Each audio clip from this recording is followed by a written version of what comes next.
It's 1460 AD, and Roberto Bianchi still can't find his way to his own butt cheeks. What a bummer. But in other news, my name is Crims, everybody, and welcome back to some more Eternal Darkness for the GameCube. And Roberto Bianchi is still tired and fat, and I hate him so much. He is the worst chapter character ever. Maybe. I just dislike that he gets tired so very easily, even though his health is maxed out. And yeah, hope you're all doing fantastic. This is the second time I record this session or part, because in the last time, for some reason, my commentary was not being recorded. So I only got the video and game audio footage for it, and that will go up on Crimson Junk. But there is really no point. It's just the exact same thing or deal that I'm doing right now, except that there is no commentary. But maybe you would prefer that, but then again, I don't know why you would watch the series if you do. So, we need to go back to punch this guy in the face! No, but seriously, we have surveyed every single area. So what we need to do now is just hulk our way back to the beginning and claim our reward. Even though it really won't be an award. And in the last session I was expecting to see more monsters and stuff on the way back, but apparently you don't get that. I was expecting these guys to like have those bone thieves in them and start attacking me, but they did not. So instead let's grab this crossbow bolts pack, even though we won't even use them. We still have zombies in here. How cute, but he can't hurt me since I have my shields. And he's still tired. Wow, how can you be an architect? Well, you don't have to run around about for that. Never mind, we have a cutscene. Goodbye.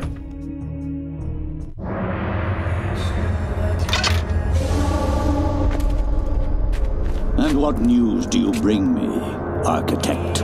The foundations are infested. Demons and devils. Many lives will be lost if you try to build there. You have done well to complete your goal, Bianchi. The construction will continue as planned. But the demons! You'd be insane to build there. Silence, dog! What dwells beneath the Forbidden City is the very reason it was built. For you to understand, you must witness it firsthand. Let me educate you. Guards! Put this one with the others of the sacrifice. No, not Roberto Bianchi. He's too fat to die.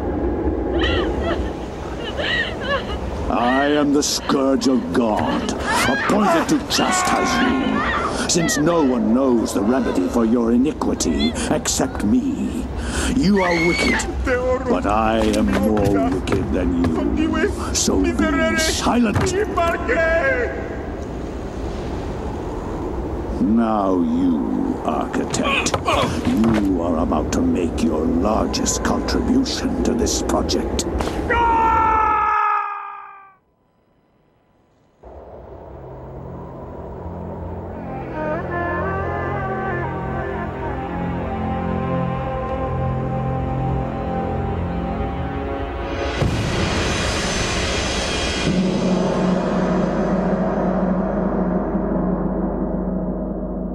Got stuck in the wall again. It's another shitty game. And another shitty chapter because our character died. And we witnessed it firsthand. And now this cutscene makes no sense. Dream Theater, the new album. Buy it now on Crimson LP. And what the fuck was that? Now I have this architect sense and I can just walk over here and survey the area trying to be as cool as Roberto. But Roberto isn't cool. An unseen force guides Alex's hand toward the painting, compelling her to look behind it. She reaches out and pulls back the painting and discovers a chapter page hidden behind it. Should Alex retrieve the chapter page? A sense of familiarity overcomes her, and as the chapter page comes to her fingers, so does the realization that Roberto's spirit is aiding her. That makes no sense, but we found the chapter page, A War to End All Wars, and that one is so epic. And now we have a cutscene.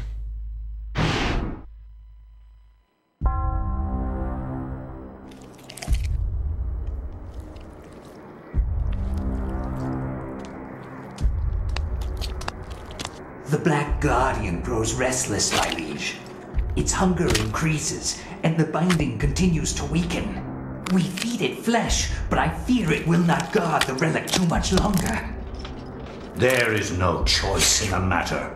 It must remain and guard the artifact until the time of planetary alignment. After that, the Guardian may return to its lair. Our master does not like failure. It is imperative to keep the binding intact. Then we have to find more flesh and bone.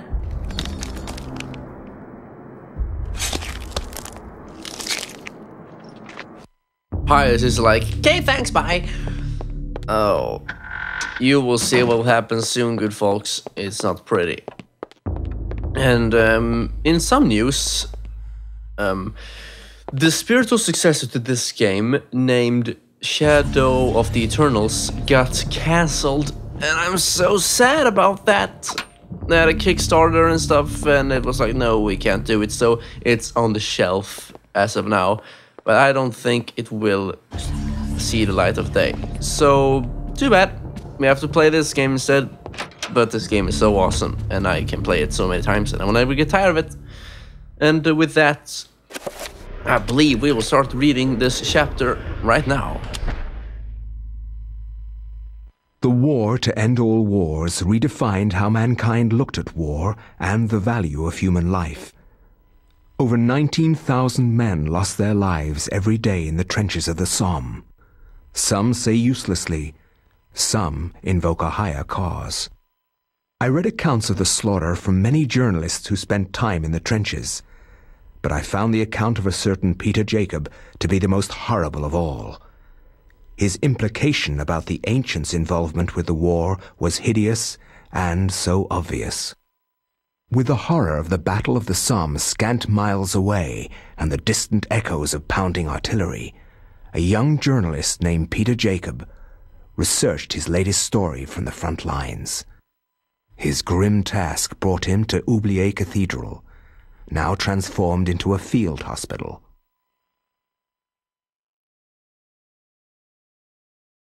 I find no solace in the purpose behind all the senseless violence that surrounds me. Young men die at a rate unheard of in centuries of warfare. Shelling, machine guns, and mustard gas rip, pierce, and burn their flesh. Men soak gauze in their own urine to stop the insidious gas. The hospitals here cannot cope with the torrent of wounded.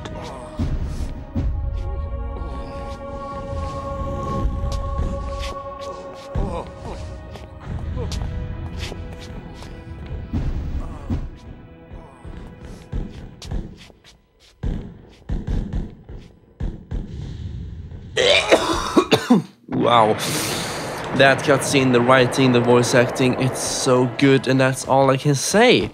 But I really mean it, it's so awesome. A soldier's letter lies on the table waiting to be sent home. It's a soldier's letter.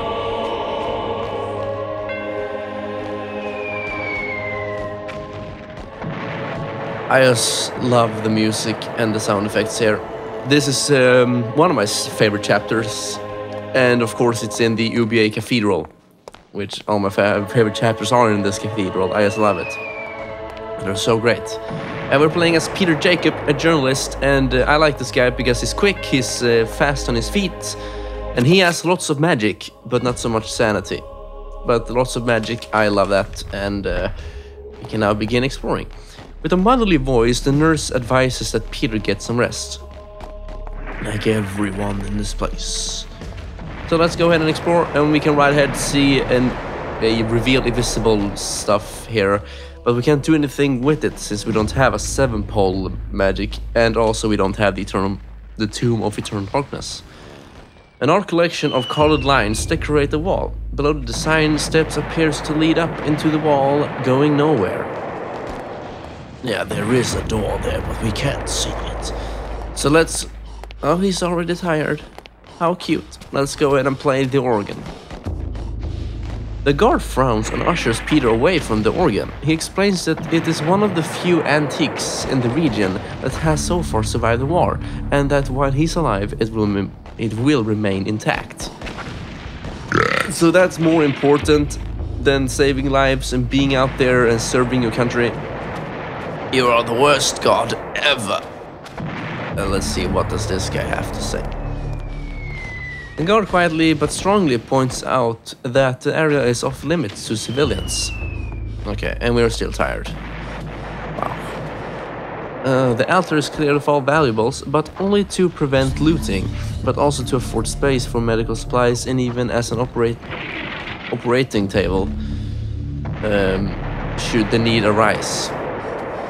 And also, I just love how Edward says, now transformed into a field hospital. Oh, it's so good, warm, mustard voice. I don't know. I just like it. We found a sealed envelope. And with this, good folks, we can read. We can now read the soldiers' orders, so we need them in order to make a certain guard move out of the way. An official note on Army Regulations Stationery. The note reads, Private Thompson, by orders of Lieutenant Hargraves, on behalf of HRH George 5, you are to leave your post of duty and rally in the street outside UBA Cathedral. Further orders will be presented at the rallying point. God save the king! And also, we have some kind of flash pan weapon with this guy. This is a photographer's flash pan used to hold a combustible powders that when ignited creates a large white flash. This can be used to stun some enemies. So that's like the only weapon we have, but we run so funny with it, so I'm just gonna use my hands and punch everyone. Let's talk to this guy. Abruptly, the guard asks if Peter has clearance for the old tower, as it is a restricted area. Apparently, we do not. Okay, let's see. I would have to end the part pretty damn soonly, actually. So what I'm going to do is to punch this bitch in the face. Take it, bitch. Make me some sandwich. No, that's not even funny. It's cruel. And she's so. Why did I even do that? I'm such a bastard. So let's go ahead and read the soldier's letter 1. First letter from Private Reginald Jackson to his love Margaret. Oh, that's cute. I was admitted to this hospital on Tuesday. The damage caused to my legs was slight, but there is no way that I could ever walk normally again.